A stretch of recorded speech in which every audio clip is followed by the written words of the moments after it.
Welcome ulit sa panibagong animation. Hamilton BLANZA is my name. May anak ako at ang pangalan ay Kismet. Okay, diba? Siya ay mag-8 years old na ngayong August 9, 2021. Siya ay makulit pero mapagmahal. Ngayong araw ay kumakain siya ng popcorn at uminom ng milk tea. Habang katabi ko yan.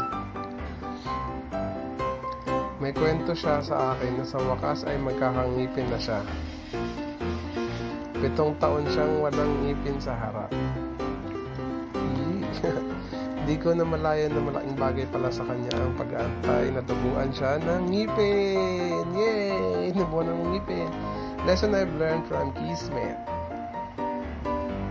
Ang bata pala ay mas sensitibo at minana niya din pala sa akin ang pagiging mapilit kapag di nakukuha ang gusto. Basta ang alam ko, kaya gusto ko paabutin ang pangarap ko ay dahil para din sa kanila.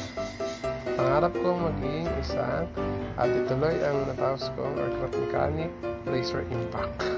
Nang mapag-aral ko din sila nung dating ng kolehiyo sa magandang school at maabot ang kanilang pangarap. Naway gabayan pa kami nang may kapal at upang bigyan kami ng malakas na maabot pa ang aking mga pangarap.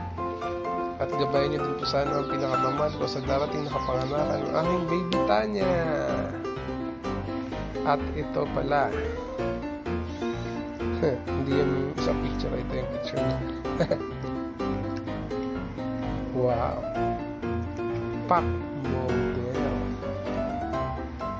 Muli maraming salamat sa panonood at sana makita-kita tayo sa mga susunod na video vlog ko. I love you mga backlogs. Backlogs yun. Don't forget to hit like and share this to your social media like FB, IG, and Twitter. Siyempre, pag bago kayo rito, consider subscribing. Bye!